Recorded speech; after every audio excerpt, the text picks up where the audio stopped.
Yo, what is up everybody? Teresco back again with another story from our collection called Macabre Minds, written by Auntie Hart. Remember to check out the links in the description to show love to the author. Like, comment, and subscribe.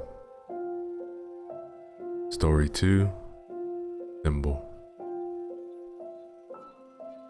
Out of curiosity, or curiosity is a trait that is most reflected in our human nature.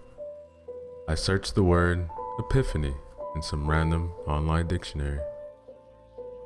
It is funny how there are trillions of words on those websites, meaningless letters, and morphemes strung together to form something that, for a reason only God can comprehend, attach themselves to an object or emotion, and it pulls up the exact trivial word you want to see. I believe the computers mock us, chuckling as we try to find significance in the insignificant.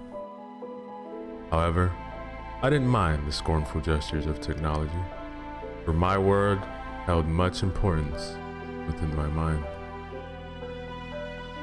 An epiphany is defined as an intuitive insight into the reality or meaning of something, usually generated by an everyday experience. And if the computer tells us that our revelations are truly reflected in real life, then it must be factual. I looked this word up when I was very young, still in elementary school. They had us sit in a circle. Granted, it is amazing how hard it is to form this simple shape when you're older. And our teacher had us put our hands cupped behind our backs, and she went around and deposited a small item to our receiving bodies. I guess that the point of this activity was to show how humans use touch to identify objects, an instinctual connection. But I had trouble with my item. I was the only child who couldn't classify my object, and I was there for scorned by my teacher. But I asked as I sneaked a peek at my item, what really was it? A thimble.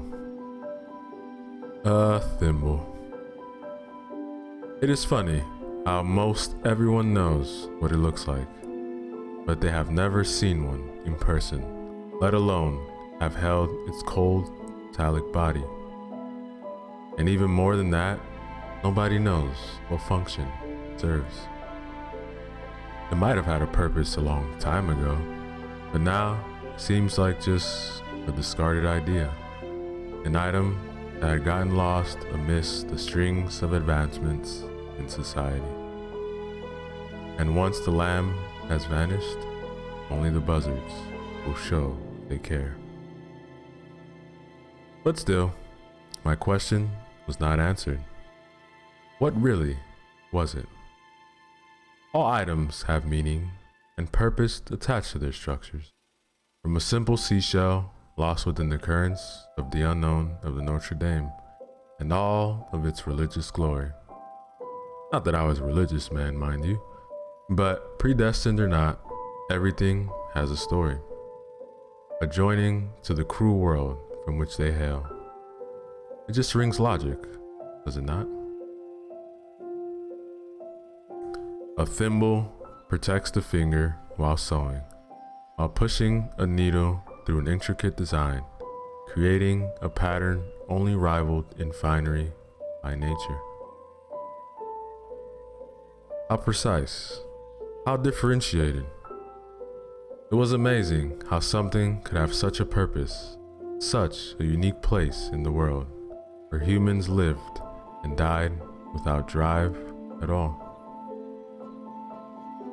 I started collecting thimbles from my old vintage shop to remind myself what it meant to have position when I had none. They whispered to me from my curio cabinets that something so small could be significant if you looked just a little closer. My life finally gained meaning when I met Tanya.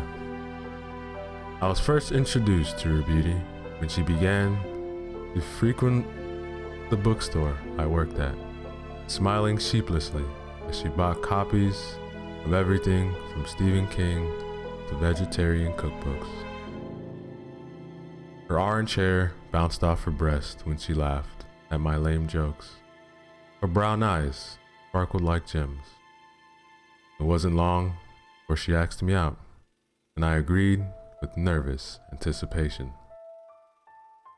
It didn't take long before I fell deeply in love with her bell chime laugh, strawberry champagne perfume, and my entire world changed. Our love was like a thimble, I always thought, protecting, intricate, creating designs of love that no one else could ever comprehend. I was so happy when we moved in together and got married. I was much less happy when I caught her in bed with another woman. I ran a knife through the other woman. She was worthless, irrelevant. She didn't matter. Tanya, my Tanya on the other hand, was the reason I was alive. I lamented on this as I tied her up to a chair, catching her tears in my fingers as she begged for me to forgive her. The love was gone, but if she vanished from my world, then I knew I would be nothing yet again. So, the question was not how I can kill her, but how I can keep her alive. That was when I had my epiphany. It was so obvious, staring at me for years, the significant and the insignificant. You see, a thimble has a second definition, one that I had just glanced over, but that had stuck in my head like it had been tattooed there. A thimble is also a way to measure minuscule quantities. A thimble of something tiny, almost non-existent, only used in amounts that borders on irrelevance. It can be used to measure out shots. It can be used to size rings. In either case, for something that had such a specific purpose for sewing, it seemed almost bizarre to me that it should have almost no meaning when it came to measurement. But no matter how trivial I found the math surrounding a thimble of something, I realized at that moment I had Tanya tied up, that even the most mundane of definitions could lead to something so much greater. A thimble of something is practically nothing. So, when I ran the knife across Tanya's delicate, so soft flesh and collected the beating blood in one of my thimbles, I realized that I really hadn't taken any blood at all. After all, a thimble full of blood, practically nothing. I had hundreds of thimbles littered around my house, a hobby Tanya thought of as bizarre. But now, she was intimately acquainted with my fascinations, as her blood filled thimble after thimble, and I lined them up carefully in my curio cabinets. The red shining brightly in the light, a stark contrast to the dank colors of the thimbles. Tanya screamed, cried, begged, but I reassured her gently. I'm not really taking any blood from you, honey. Just a thimble's worth. Basically, I'm not taking anything from you. The thought was soothing. She suffered, but she couldn't suffer. She bled, but the blood only filled thimbles.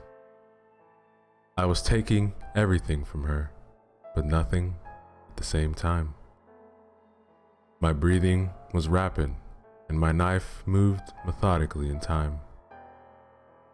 After a few minutes, maybe hours, days, her screaming died, and my Tanya fell limp into my arms. She was just covered in a thimble full of blood, and she was more beautiful than the first day I laid eyes on her. I silently went with the cops when they charged me with the murder of the other woman, but I stopped when they also blamed me for Tanya's death. I didn't do anything, I said adamantly. Much to the cops' morbid surprise, she only bled a little. In fact, I would say she hardly bled at all. Just a thimble. Just a thimble. The cops locked me up in a place with blinding lights and white walls. After that were doctors in stark robes shoved brightly colored pills down my throat. They had strip searched me when I had first arrived, but they overlooked one item with no importance to them. They so stupidly overlooked my blood-stained thimble. And that, ladies and gentlemen, is the end of our second story.